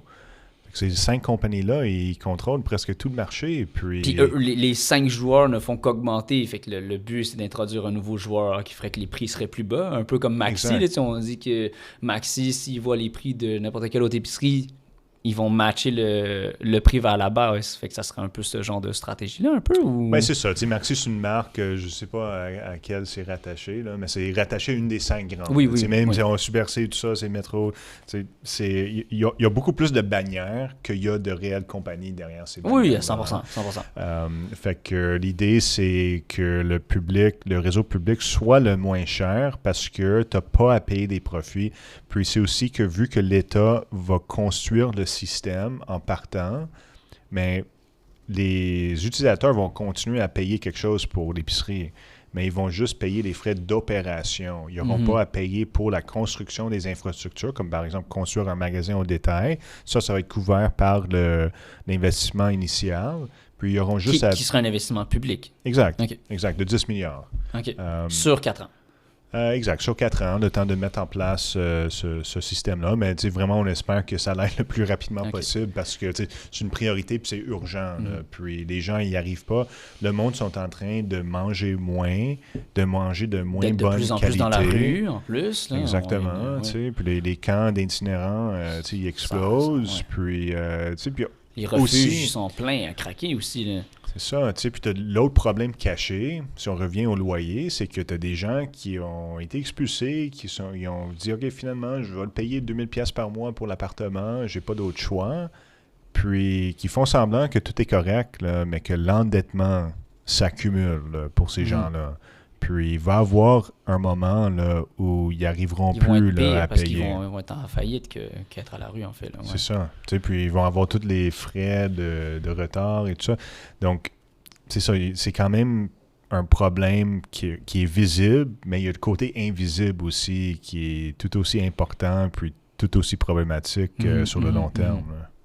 Puis comment vous avez évalué le 10 milliards d'investissement? Est-ce que ça a été bâti sur des estimations ou des soumissions? Ouais, on l'a fait à l'intérieur du parti avec des recherchistes. Puis on a regardé combien ça coûte pour un camion de livraison, combien ça coûte pour créer un magasin au détail en moyenne. Vous avez scalé après. Exactement. Puis on s'est dit que le 10 milliards, c'est un chiffre qui est raisonnable. Qui ne représente même pas 10% du budget annuel du Québec et qui permet quand même d'avoir 200 à 250 magasins parce qu'on ne veut pas dire « OK, on fait ça, mais on ouvre 3 magasins plus vite. » Il faut quand même avoir l'économie d'échelle aussi avec ça. Puis, il faut avoir les ententes avec les agriculteurs. Puis, cette politique-là d'épicerie publique, elle nous permet d'attaquer beaucoup de problèmes environnementaux et sociaux. Comme par exemple le gaspillage alimentaire. En ce moment... Peux-tu mettre des lois pour qu'ils puissent faire comme en Europe, là, s'il vous plaît? Là? C'est ça. Mais même avec ces lois-là qui font ça qu'ils doivent faire un effort pour donner à une banque alimentaire et tout ça, ça c'est une chose. On devrait avoir quelque chose comme ça, mais on devrait aller plus loin aussi. Parce que, moi, je connais du monde qui font du dumpster diving. OK? Puis l'affaire, c'est que les épiceries privées, là, ils préfèrent détruire la nourriture ou bien le mettre dans un contenant, dans un dumpster fermé, barré là, avec un cadenas, puis de le laisser pourrir là, plutôt que le donner. C'est des malintentions pures, là. Ouais. De ne pas laisser ces gens-là, ça fait pas de sens. C'est ça. Ils veulent que les gens rentrent par la porte en avant de l'épicerie, puis qu'ils passent à la caisse. Là. Ces gens-là, les gens de épicerie, je veux dire, les patrons d'épicerie, là, ils n'ont pas intérêt à donner de la nourriture à qui que ce soit. Là. Ils veulent que les gens ils payent leur nourriture. Là. Même périmé. Exact. Et que les gens qui font du Robin Hood, finalement, je veux dire, ils ont un petit peu raison de temps en temps. Là. Je veux dire, si c'est pour faire de la nourriture de mauvaises intentions, je veux dire, il y a des gens qui peuvent quand même manger genre un fromage. Je veux dire, il y a plein de produits. Là. Je dis pas toute la viande, les trucs qui ont une réelle date de péremption. Je veux dire, il y a du sel, ça peut avoir une date de péremption, puis ça fait des milliards d'années que ça existe. Là. Ben, c'est ça, tu sais. Puis, je veux dire, même, les épiceries, ils vendent des poulets... pré-cuit, par exemple, mais s'ils ne sont pas vendus à la fin de la soirée, là, ils jettent dehors. Là. Puis, tu sais, ça, il n'y a aucune raison. Là. Ça serait bon quand même, tu le mets au froid, là, puis c'est bon pendant quelques jours, là. Mais ils ne prennent pas le temps de faire ça la plupart du temps. Puis, fait que épicerie publique, ce gaspillage alimentaire-là, il peut être presque éliminé, là, parce que les aliments qui sont en fin de vie, qui sont encore mangeable, mais mettons, il faudrait qu'ils passent cette 100%. journée-là. Ça peut se trier au pire, là, ouais. Ben, c'est ça, mais ces aliments-là devraient être donnés gratuitement devant le magasin. Pour que les gens puissent les prendre en dignité. Là. Je veux dire, c'est un sac de patates là, qui est presque pas bon, mais qui est encore mangeable. Oui. Là, donné gratuitement. Là. Fais pas en sorte que les gens ils doivent aller fouiller dans le bac de vidange. Donner gratuit devant le magasin. Là. Puis c'est ça le genre de choses qu'on peut faire avec un réseau public dans lequel les profits là, ne sont pas calculé. Là. C'est pas une business pour faire du profit. C'est fait pour livrer l'alimentation. Puis oui, là, on ramasse l'argent. Puis de toute façon, avec l'idée capitaliste que la majorité des gens vont le faire, je veux dire, je suis pas sûr que ça va faire tant que ça la file non plus. Les vrais gens qui vont être dans le besoin, ils vont y aller. Là. Monsieur, madame, tout le monde avec une BMW et une Porsche, ils vont pas aller à cet endroit-là. Là. Fait que je vois pas pourquoi ça serait pas possible d'aider les gens qui sont réellement dans le besoin en plus. Là, c'est si pire que ça. Je veux dire, en plus, ça peut ne pas faire qu'une bonne presse d'être une, je veux dire, IGA qui aide le monsieur, madame, tout le monde. Je sais pas si ça peut être de façon positive non plus. Là. Ça pourrait, mais on peut pas compter sur ces grands méga les morales de ces gens-là. Puis c'est justement comme les dons de nourriture que ces entreprises-là ils font, c'est symbolique. Puis, OK, oui, ils vont donner la banque alimentaire. Comme vous avez dit, les gens ils vont faire la file pour aller là, mais jamais que Metro va mettre des aliments en fin de vie gratuits devant le magasin. Là. C'est impossible. Là. Puis comment on les force à faire ça? Est-ce qu'il faut les forcer ou comment il faut mettre des lois? Comment on obtient ce résultat-là?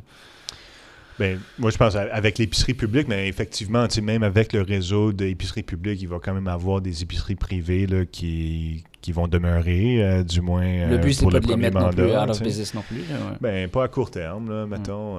OK. Mais c'est ça, il devrait avoir des règlements pour ça, d'interdire le gaspillage alimentaire, puis il y a quand même des manières de faire. Puis le Québec n'a pas été aussi loin que la France, par exemple, là-dedans. Fait qu'il y a beaucoup de gaspillage qui pourrait être évité, mais qui ne l'est pas. À part les deux options que vous avez dit, le reste du secteur économique de Québec, qu'est-ce qu'on en fait? Pour le reste du secteur Parce économique... que là, on a l'épicerie, mais il y a d'autres choses quand même. Oui, là. oui. Y a-t-il une industrie en particulier qui vous intéresse? Ben, j'imagine tout ce qui est l'aluminerie, l'aéronautique, tout ce qui est les gros secteurs, les secteurs primaires du Québec. Là. Ouais. Mais écoute, on n'est pas contre toute extraction de minerais ou toute production d'aluminium ou quoi que ce soit. Fait que, ça, il peut y avoir des opérations comme ça qui peuvent continuer, mais il faut un peu mieux les encadrer. Même l'aluminium, ça fait des gros tas de déchets. Là, oui, je vous le confirme. J'ai travaillé dans l'industrie, je le sais. Oui, c'est ça. Je ne boirais pas de cette eau-là. Non. Entre Jonquière puis Chicoutimi, il y a un grand... Ils appellent ça le lac de bauxite. Là, sur Google Cart, c'est un lac, mais en réalité, c'est une dompe là, de déchets qui viennent du processus d'aluminium. Puis ça émet quand même beaucoup de CO2 aussi, ces usines-là. Puis même que Rio Tinto possède le barrage du lac Saint-Jean. Ils peuvent contrôler le niveau. C'est parmi les seuls barrages là, qui sont aux mains privatisés, en fait, du privé. Okay. Ouais. Fait que, écoute, il y a des bonnes jobs là-dedans, dans certaines usines, puis on veut pas nécessairement tout éliminer, mais on doit quand même respecter l'environnement là, dans ça. Parce que, je veux dire, dans ce modèle-là, j'ai l'impression qu'il y a plus de contraintes pour les entreprises privées. Qu'est-ce qui les forcerait à rester au Québec pour rester compétitifs? On reste quand même le Québec dans une économie globale. Dans cette globalité, l'aluminium est au Québec à cause de l'électricité. Parce qu'on a quand même de grandes ressources, mais ces ressources-là, ils sont limitées quand même. Je veux dire, tu regardes les barrages que le Québec a constitués, là. Il y a des barrages sur presque toutes les rivières. Là. Puis, les majeurs, du moins, oui. Exact. Puis même les petits, il y a quand même des petits barrages. La Rivière-Rouge, il y a des barrages dans les Laurentides, par exemple. Puis, c'est que les prochains barrages qui pourront être construits là, sont très, très loin. Fait que tu as beaucoup de pertes de transmission avec ça. Puis les plus rentables ont déjà été faits. T'sais, ils ont fait, en 2014-15, ils ont ouvert les 4 centrales sur la Romaine. C'est déjà 15 heures de route de Montréal. Là. Montréal, c'est le centre de consommation. Fait que c'est très, très loin. Puis, les prochaines rivières qu'ils pourraient faire, ils pourraient en avoir dans la baie James, mais ils ont déjà inondé tellement une grande section du territoire là-bas qu'il va y avoir une opposition aussi. Pas trop contents, ouais. Exact. Ils ont déjà fait des barrages dans les années 70 et dans les années 2000 aussi. Donc, la capacité de faire de nouveaux barrages, elle est limitée. Puis, François Legault a donné beaucoup de blocs d'énergie aux grandes entreprises en disant on va utiliser l'électricité pour attirer Northvolt, par exemple, et d'autres grandes usines. Qui n'a pas trop bien fonctionné. Ça n'a pas tant bien fonctionné, non. Puis, on a besoin aussi d'électricité pour la transition énergétique. Fait que la capacité du Québec à accueillir des grands consommateurs industriels comme ça, elle est quand même limitée. Déjà, on a signé des contrats d'exportation vers les États-Unis. Puis, on atteint la capacité des barrages. Fait que, ça va être quoi la prochaine étape de développement électrique, Moi, je pense que ça devrait être des panneaux solaires, le vent où c'est possible, mais même des projets d'éoliens, ils rencontrent quand même une opposition locale quand même assez forte. Puis c'est vrai que des nouvelles éoliennes qui construisent sont extrêmement hauts. Hein? Ben oui, j'ai travaillé dans une compagnie de fabrication de pales d'éoliennes, puis on faisait des petites éoliennes de 44,1 mètres. Là. Ouais. Fait que, je pense que le grand, c'est presque 100 mètres. C'est 100 mètres, effectivement. Mètres, ça s'en va vers le 115, là, je pense. Là. Fait que c'est énorme, le mât. Là. Puis des offshore aussi. Là. Fait que là, les offshore, c'est encore pire, là, l'opposition sociale là, par rapport à ça. Là. Ça brise complètement le truc. Là.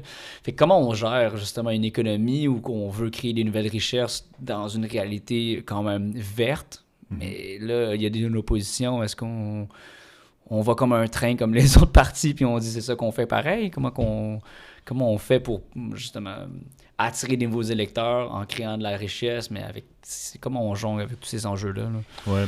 Ben, je pense que le partage là, peut être un argument pour ça. Puis aussi, la consommation, il y a des manières de vivre tout aussi bien là, sans consommer autant. Puis, par exemple, au Québec, on a beaucoup de chauffage résidentiel électrique, mais on a beaucoup de résidences qui fuient beaucoup d'énergie. Ah oui, mais je viens d'une industrie où on fait justement la réfection de l'isolation. Là, puis on est dans des années-lumière d'être cocheux sur toutes les habitations. Là. C'est ça. Fait que plutôt que de construire un nouveau barrage, on devrait s'attaquer à l'efficacité énergétique. Puis en plus, de faire des travaux de mise à jour sur des maisons et tout ça, c'est des jobs pour des petites entreprises, surtout. C'est pas SNC-Lavalin qui va venir isoler des toits des meubles résidentiels. Fait qu'il y a quand même une possibilité de créer une activité économique autour de ça. En créant des tax breaks, en leur permettant de créer des projets, parce que moi, j'ai l'impression que si on ne génère pas de nouvelles activités, mais on peut en générer en donnant justement des tax breaks à ces compagnies-là. Là, ces gens-là il n'y aurait pas l'intention ou justement un incentive, là, excuse, je parle en anglais, là, mais de vouloir faire ce genre de choses-là, ça serait quelque chose que le parti voudrait faire? Ou... Bien, sur des enjeux comme ça, par exemple, les gens, ils payent déjà une facture d'électricité. Fait qu'il y a déjà un montant qui est transféré pour ça. Qui est très bien calculé. Exact. Puis... si l'immeuble devient plus efficace, mais la facture d'électricité, elle est réduite. Là, mais, fait que ça veut dire qu'il y a un écart là qui est... Calculable, mesurable. Exact, qui pourrait être utilisé pour financer les travaux. Donc, les travaux d'isolation, par exemple, ils peuvent être majorés là, sur plusieurs années. Les gens ont juste à continuer à payer la facture d'électricité comme qu'elle était. Au niveau de tout ce qui est évasion fiscale, est-ce que c'est quelque chose que le parti est bien acclimaté à ça? Est-ce que c'est quelque chose que vous avez l'intention de travailler sur, justement, tout ce qui est au niveau finance? Parce que je dis, monsieur, tout le monde ne gère pas toujours ses finances. Puis on sait que les riches le font beaucoup. Est-ce que c'est un type de revenu qu'on pourrait aller chercher? Ou... Je pense que oui. Je pense que Revenu Québec, ils doivent enquêter sur les plus riches, là, puis sur l'évitement fiscal, puis faire des recommandations pour resserrer les lois pour éviter ça, parce que on dirait que les gens qui ont peur de Revenu Québec, c'est les personnes qui auraient besoin d'en peur. Dans le sous-sol, puis... Oui, c'est vrai. Eux autres, ils ont peur, bien que je pense que tout le monde devrait déclarer ses taxes. Il y a beaucoup plus d'argent à aller chercher dans les grandes entreprises et auprès de gens très, très riches qui ne payent pas leur juste part.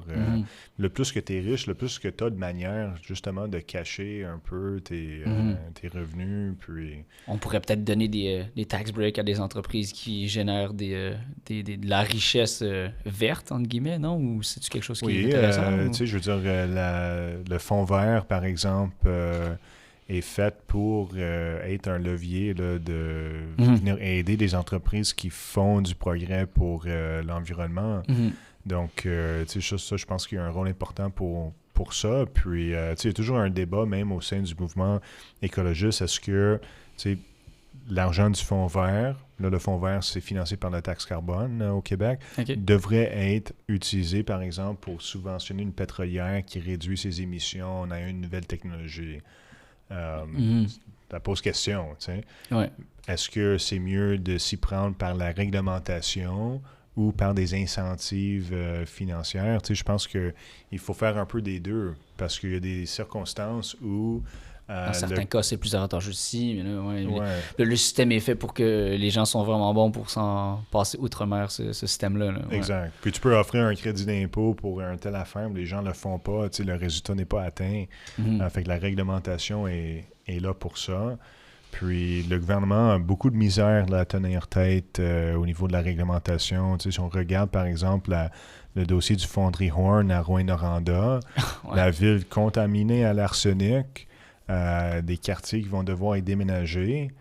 Puis, le gouvernement n'est pas capable d'exiger le respect des normes les plus élémentaires en termes de contamination chimique. Le seuil acceptable au Québec, c'est 3 nanogrammes par mètre cube d'arsenic. Il accepte 15. Il était à 100. 100? Il était à 100 il y a quelques années. Là, ils ont descendu à 50, puis ils disent, OK, là, on va peut-être se rendre à 15, mais pas plus bas. Mais là, c'est 5 fois la norme. 5 fois la norme. Puis même la norme de 3 nanogrammes, elle est débattable parce qu'il n'y a aucun seuil réellement sécuritaire. Fait que c'est là le meilleur, ce serait 0! Exactement. C'est là où la science vient faire son entrée en politique, parce que moi, dans les cours de sciences que j'ai pris, ils ont dit des questions éthiques et tout ça, c'est pas du compétence scientifique. Ça, c'est une question comme, par exemple, pour faire des expériences là, sur des stem cells ou sur des souris ou quelque chose. Ouais, c'est ça, comme ça, OK, il y a un avantage scientifique à ça, mais la question éthique de est-ce que, on tolère, par exemple, des expériences sur des êtres humains ou sur des cellules ou différentes affaires, ça, c'est une question politique. C'est fait pour des experts en éthique, puis c'est aux politiques de trancher ce que les scientifiques ont le droit de faire. Mais c'est exactement la même chose pour fixer quel niveau de pollution est acceptable. À 100%. Est-ce que c'est acceptable que quelques personnes à Rouyn-Noranda se retrouvent avec un cancer parce que ça a été trop élevé? Il y a des politiciens, comme François Legault, qui diraient c'est correct, là, parce qu'on a besoin, c'est ça la Qu'est-ce qu'on fait avec ces déchets-là, de toute façon? C'est ça la rhétorique, je comprends. Ouais. Fait que cette question-là est politique. Est-ce qu'on tolère un seuil de 3 nanogrammes ou non? Moi, je pense que 3 nanogrammes, même, c'est trop élevé. Puis, quel est notre degré de tolérance de risque? Une question politique, plus que scientifique. Puis tout ce qui est justement l'évasion fiscale, si on est pour mettre des lois pour justement plus renforcer ça, est-ce que c'est quoi le pourcentage d'évasion fiscale qu'on peut aller chercher au niveau de, tu mentionnais dans le fond les ratios la dernière fois là, de l'économie du Québec. Est-ce combien de pourcentage de ça on peut aller chercher? Est-ce que c'est significatif? On a-tu des chiffres là-dessus? Ou... Moi, j'ai pas un chiffre là-dessus devant moi, mais je pense que c'est significatif. Puis, il y a eu différentes fuites de documents, comme les Panama Papers, je pense, qui ont montré que c'est quand même un grand problème. Là. Puis, c'est pas tant difficile d'ouvrir un compte de banque en Suisse ou dans les îles, puis de fonder une compagnie là-bas. Même, je pense, Vidéotron, à un moment, avait comme une filière là, aux Bahamas. Je ne m'en souviens pas par où il était rendu le dossier, mais c'est pas compliqué. N'importe qui peut aller prendre une vacance, puis rouvrir une entreprise, puis commencer à faire ses affaires à partir de là. Donc, ça reste quand même du vol quand même, des vols de taxes. Oui, à 100%. Justement. Okay. Il faut traiter du vol comme du vol. C'est comme les épiceries qui mettent un prix sur la tablette puis un autre prix quand tu arrives à la caisse. C'est du vol. Oui, c'est ça. C'est pire que du vol à l'étage. C'est voler du monde là, qui ne voit pas. Puis ça arrive à tous les jours. Là. Mais il n'y a aucun policier qui va venir arrêter le gérant de magasin qui vole le monde comme ça. Ouais. Mais c'est semblable avec l'évitement fiscal. L'évasion fiscale. Pour et contre pour le Parti vert, ce serait quoi la chose que, selon toi, ferait en sorte que le Parti vert aurait à être gagnant, puis qu'est-ce qui le ferait échouer? À quel niveau? Gagnant de quoi? Ça serait quoi qui serait l'argument qui ferait en sorte que ce serait l'argument le plus positif pour les électeurs de voter pour le Parti vert, puis le pire? Ouais, je pense que voter pour le Parti vert, c'est une manière d'envoyer un message clair que ce qu'on voit à l'Assemblée nationale avec des politiques qui dégradent l'environnement, qui rendent la vie... pire pour la santé.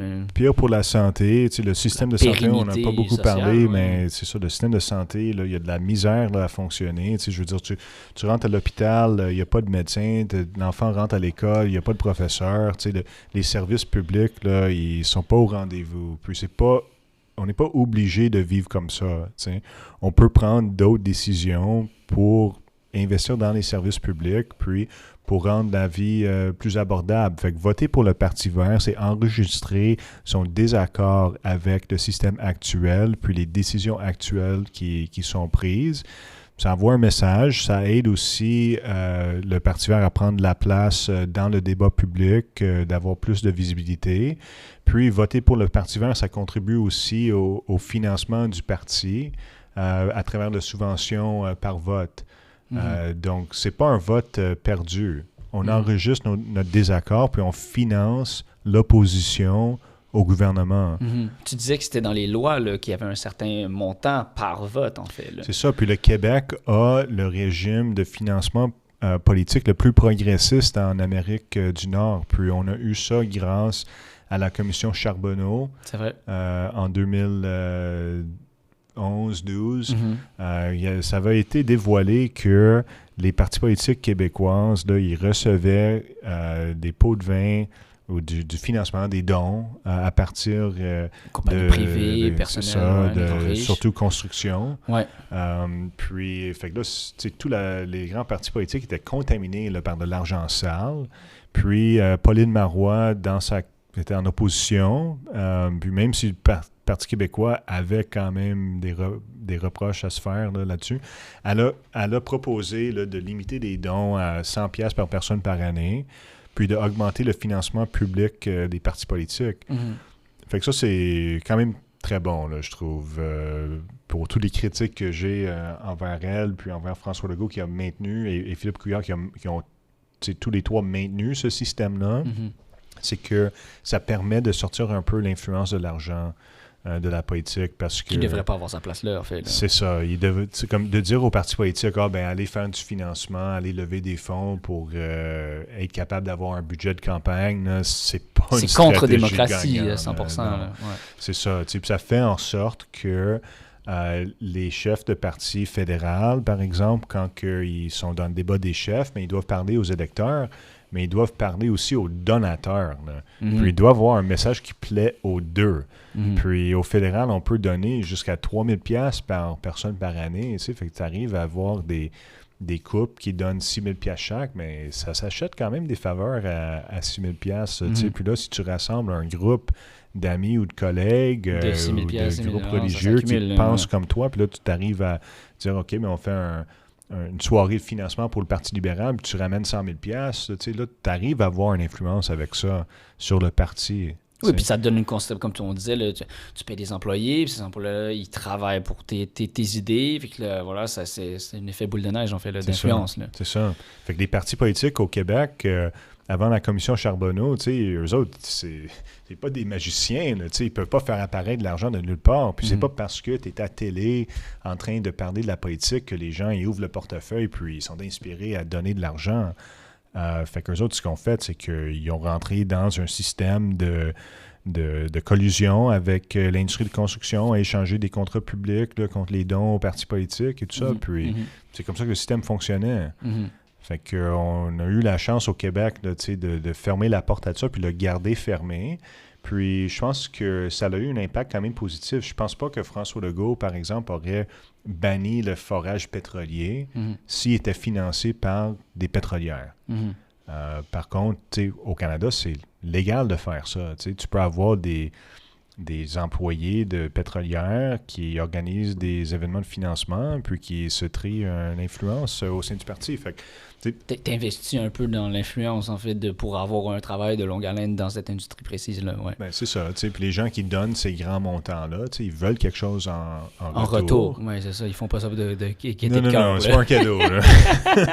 Il y en a que, je veux pas trop dénigrer, il peut y avoir du monde qui croit vraiment au Parti libéral, aux conservateurs, puis qui donnent l'argent sans demander de retour. Mais je pense que la plupart des gens, là, ils veulent quelque chose en échange. Puis, le Canada a fait complètement l'opposé du Québec là-dessus, hein, parce que Stephen Harper, il a aboli le financement par vote qui existait auparavant au Canada. Il l'a aboli en 2015, puis il a augmenté les limites de dons. Fait que, c'est quand même un gars de droite qui a fait ça. Oui, exact. Fait que, le Canada est allé plus vers le financement privé des partis politiques, puis le Québec plus vers le public. Puis, je pense que les impacts se ressentent là, aux deux niveaux en ce moment. On est clairement une province qui fait la différence là, à 100%. Là. Puis au niveau, qu'est-ce qui ferait que le parti... pourquoi pas voter pour le Parti vert de bord? Ben, je suis pas tant habitué à faire cet argument-là, mais je peux répéter ce que certaines personnes m'ont dit. Les gens, ils disent qu'il vaut mieux voter pour un parti qui a la chance de remporter les élections. Stratégique, là, que tu disais la dernière fois. Ouais. Puis pourquoi c'est pas... pour défaire cet argument-là, d'abord? OK, ben moi, je pense que si on vote de façon stratégique, on est en train de perpétuer un système qui ne fonctionne pas. Puis on est en train de donner son accord à quelque chose qu'on n'appuie pas pour éviter le moins pire. Puis, je peux comprendre qu'il y a des gens qui veulent bloquer un parti ou l'autre, mais mon message à ces gens-là, c'est d'investir un peu plus à long terme en appuyant des idées qui sont un peu plus radicales. Voter avec ses convictions, en fait. Là. C'est ce qui devrait être la réelle façon de voter, en fait. C'est ça. Puis si tout le monde ferait ça en même temps, je pense que le résultat serait très différent.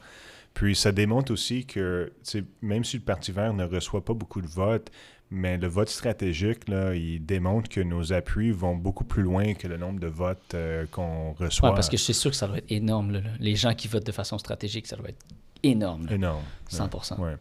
Puis, il y a au niveau canadien, il y a un retour au bipartisme, là, mais c'est pas nécessairement sain en démocratie d'avoir comme seulement deux comme aux États-Unis, en fait. Exactement.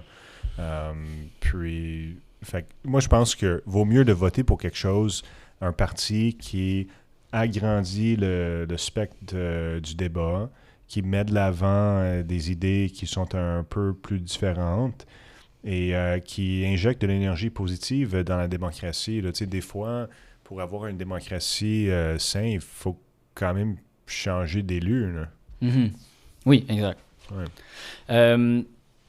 On critique souvent à la démocratie, surtout au Québec, ou du moins même aux États-Unis, qu'il y a un parti qui est élu, il construit quelque chose, l'autre parti en opposition est élu, déconstruit quelque chose. Est-ce que on dit souvent que la démocratie est surtout très en déclin ces temps-ci, là, puis il y a plusieurs types de facteurs, la montée de la droite. Est-ce que tu crois encore au système politique actuel? Est-ce qu'il y a quelque chose qui fait en sorte que si on déconstruit toujours l'opposition, on n'avance pas? Je veux dire, est-ce qu'on devrait être d'accord? Je dis, il y a Pierre Poilievre qui était content que Carney, il disait, il vole nos idées, mais au moins il les fait, genre. Est-ce que ça fait en sorte que justement la démocratie, vu que ce modèle-là existe, c'est en déclin? Qu'est-ce qui explique cette tendance-là? Bien, je pense que c'est sûr que c'est difficile de faire des grands projets quand tu as des changements de gouvernement au cours de 4 ans, comme par exemple le train à grande vitesse qu'ils veulent faire entre l'Ontario et le Québec. Maintenant, M. Poilievre dit qu'il va annuler ce projet-là. Fait que comment tu arrives là, à avoir une vision plus à long terme, puis de travailler sur des projets qui peuvent prendre 10 ans à réaliser quand il y a un changement de gouvernement ou 4 ans ou moins. C'est sûr que des endroits comme la Chine où ils n'ont pas d'élection, ben, eux autres, quand ils choisissent une priorité, là, ils la réalisent. Puis quand ils partent dans une direction, là, tu peux être certain là, qu'ils vont achever les projets. Ça ne sera pas conçu pendant quelques années pour finalement être déconstruit. Mais en même temps, je pense que la démocratie est quand même importante, puis ça donne un levier important à la population de pouvoir sortir un gouvernement sans préavis. Si c'est là que ça, la population veut, c'est ça qu'elle veut. Genre. Exact. Fait que ça, c'est important. Puis, je pense qu'un des problèmes qu'on a, c'est que le taux de participation aux élections n'est pas très, très élevé. Les gens, ils suivent pas tant la politique. Pour plusieurs facteurs économiques. Exact. Ils sont occupés à faire d'autres choses. Travailler 2-3 jobs. Regarder Netflix, tel que César l'a dit. De dire à ces gens-là que non seulement tu devrais écouter le débat des chefs, mais que tu devrais étudier chaque parti pour pouvoir mesurer leur niveau de sincérité et de la crédibilité que tu accordes à chacun. Mais là, ça prend du temps. T'sais. C'est la même raison pour laquelle il y a beaucoup de jeunes qui ne votent pas non plus. Parce que c'est une chose pour les gens un peu plus âgés qui ont peut-être écouter l'actualité pendant quelques décennies, puis là, OK, ils savent un peu par où ils s'en vont. Mais tu sais, quelqu'un qui arrive, mettons, d'un autre pays ou qui a 20 ans, puis qui ouvre le journal pour la première fois, tu sais, de s'identifier à un parti et dire, OK, là, je suis d'accord avec celui-là, puis non seulement ça, mais je vais prendre le temps d'aller au centre communautaire voter pour. Là. C'est de l'investissement de temps plus qu'on pense. Ça prend du temps, là, c'est ça. Puis c'est pas tant simplifié. Il y a eu des outils comme la boussole électorale de Radio-Canada. Qui ont des questions douteuses. Moi, je trouve que c'est un peu guidé. Ouais, c'est justement ça. Eux autres, ils choisissent 30 questions. Ils disent l'élection, elle tourne autour de ces 30 questions-là. Puis je trouve qu'aussi que les questions sont souvent blanc ou noir. Là. Si nécessairement t'es pour ça, donc c'est conservateur. Si t'es pour ça, donc c'est parti vert. Je comprends. Attends, c'est un peu nuancé. Puisqu'on pense. À un moment donné, il y avait une question, c'était est-ce qu'on devrait faire plus pour l'environnement, même si ça coûte plus cher pour les familles? C'est un argument qui se fait pas nécessairement. Là, ouais. C'est ça. Comme particulier, comment tu réponds à cette question-là? C'est un peu doom. Comme t'as pas le choix de dire que non. Au début, on a dit, OK, on va mettre plutôt en accord. Mais là, les gens, mettons qu'ils font le sondage, puis ils veulent cocher le maximum pour l'environnement, ils peuvent mettre très d'accord. Mais là, ils disent, pourquoi vous autres, vous n'êtes pas d'accord? Mais fait, c'est la boussole électorale qui définit ces questions-là. Puis souvent, sur les 30 questions, il va y en avoir plusieurs sur le même thème. Puis c'est eux autres qui cadrent. Là. Donc, il devrait y avoir plus d'outils alternatifs peut-être à ça. Que si tu voulais tout répondre en tant que parti vert, tu pourrais même pas être parti vert, là, en fait, à travers ces questions-là. Ça, je comprends. Là. Un peu ça, oui. Donc, c'est pas évident pour ça. Puis c'est aussi qu'eux autres vont définir là, les limites du débat. Fait que je pense aux dernières élections, le Parti vert était comme dans le coin extrême là, du sondage. Oui, c'est ça. À gauche oui, dans le cadre, et multiculturel. Fait que là, vu qu'on est dans le coin, mais il n'y a pas grand monde qui sont comme... Les coins, ils bloquent comme toute la section en dehors de la grille. Il n'y a personne qui est en dehors de la grille. Fait que ça, c'est pas tant évident. Mais on est content de quand même participer à cet exercice-là, mais Je pense que les questions, le choix des questions, elle est hautement politique. Puis c'est là où les médias influencent aussi un pouvoir quand même important sur la politique. Là, puis le niveau de l'information qui est transmise aux électeurs, là, c'est au choix des médias. Puis eux autres, ils peuvent facilement manipuler et contrôler même la politique, puis de créer des vilains, puis des héros. Puis, oui, c'est ça. Ben, comme on disait justement la dernière fois, là, que les nouvelles ne sont pas sur les grands médias, Meta et compagnie. Là, ça coupe une génération au complet. Là. Je ne sais pas ce qui est bon ou mauvais, là, mais le Canada fait partie d'une expérience unique au monde, hein, d'avoir l'interdiction de publier des nouvelles sur Facebook. Il n'y a aucun autre pays qui a ça. Fait qu'ils testent sur nous, là. On est America-like, là, un peu. Là. Puis vraiment, je trouve que le gouvernement fédéral a mal agi dans ce dossier-là. Les médias sociaux, à mon avis, c'était clair qu'il n'y avait pas besoin des médias de masse. Il n'y avait pas besoin de ça pour garder les utilisateurs sur Facebook. Puis les médias de masse étaient avantagés par le trafic que Facebook envoyait vers leur site de médias sur lequel on retrouve des publicités. Fait que l'idée de dire que là, mais Facebook va devoir payer pour le contenu médiatique alors qu'il ne paye pour aucun autre contenu, c'était voué à l'échec. Ouais. Puis le résultat de ça, c'est que tu as des médias qui ont fermé parce que le trafic web a diminué à cause de Facebook. Tout de suite après que c'est entré en vigueur, Journal Métro a fermé ses portes. C'est le média qui couvrait le plus de Parti vert depuis des années. Là. Fermer ses portes d'une journée à l'autre, puis le directeur a dit l'affaire de Facebook, ça n'a pas aidé. Là. Dernière question, j'ai oublié de le mentionner, mais le Parti vert mentionne qu'ils veulent monter le salaire minimum jusqu'à 20 $ de l'heure. C'est quoi les arguments pour, puis à quel point, je veux dire, on est quand même dans une économie qui mentionne qu'il y a une raison pourquoi, mettons, moi en tant qu'ingénieur, je suis payé tel temps, un menuisier, c'est de plus en plus rare, là, tous les métiers de travail dans le même qui sont vraiment plus payés.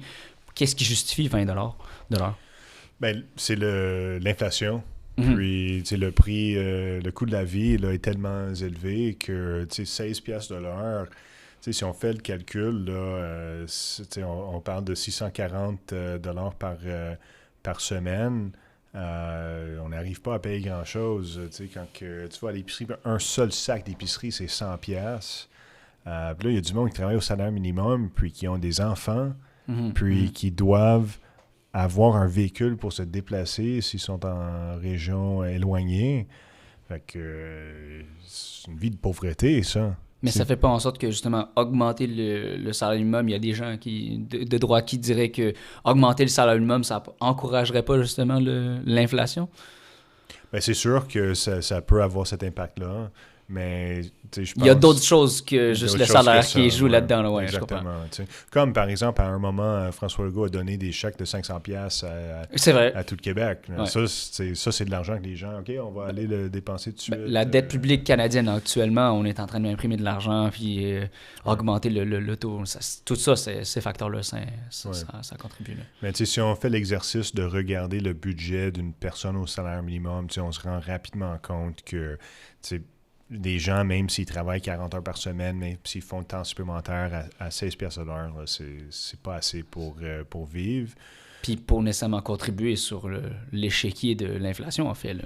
Exact, là. Exact. Parce que le salaire minimum est déjà à 16 et quelques. Hein? Fait que 20 piastres, c'est pas tant radical que ça. Puis, il y a quelques années, les gens disaient « 15 piastres, c'est trop, c'est impossible. » Les entreprises se sont adaptées, là, pareil. Puis, c'est possible de faire. Puis, de toute façon, si les gens vivent en pauvreté, ils finissent par consommer plus de services publics, à se ramasser à l'hôpital plus souvent, avoir des problèmes de dépendance, un peu d'argent, là, ça peut aider beaucoup. Le nombre de femmes qui sont dans des relations toxiques et parfois violentes, mais qui ne peuvent pas partir parce qu'ils n'ont pas les moyens de se payer un appartement. Le dernier invité que j'ai reçu, on parlait d'itinérance féminine cachée. C'est 100% ça. Ça se voit pas dans la rue, c'est plus chez le monde, des amis. Qui sont obligés de faire des faveurs pas possibles. Ouais. Fait que ça, c'est un problème. Puis, c'est assez particulier parce que dans la loi sur l'habitation au Québec, les gens ont le droit de briser un bail pour la violence conjugale. Ah ouais? Fait que si ton bail il expire le 1er juillet, puis une chicane qui éclate, puis le mois de janvier, tu dis au propriétaire, un cas de violence conjugale, je veux annuler le bail, ils sont obligés de le faire. OK? Ah ouais? Mais fait que c'est écrit dans la loi pour une raison, mais si la personne n'a pas les moyens de louer un appartement alternatif, là, le problème, il reste pareil. Là. Elle va se retrouver dans une situation si pas pire. Là. Exact. Mm-hmm. Fait que, avec la pauvreté vient beaucoup, beaucoup de problèmes. Puis c'est ça aussi pour retourner au logement. Si on regarde dans d'autres provinces où le logement est plus cher, parce que Québec, c'est quand même le moins cher du Canada. Hein, parce que l'incertitude référendaire et tout ça qui a fait chuter les prix, puis d'autres endroits, là, le 2000$ par mois, là, Nouveau-Brunswick, Saskatchewan, le BC, c'est encore pire, Ontario, Toronto.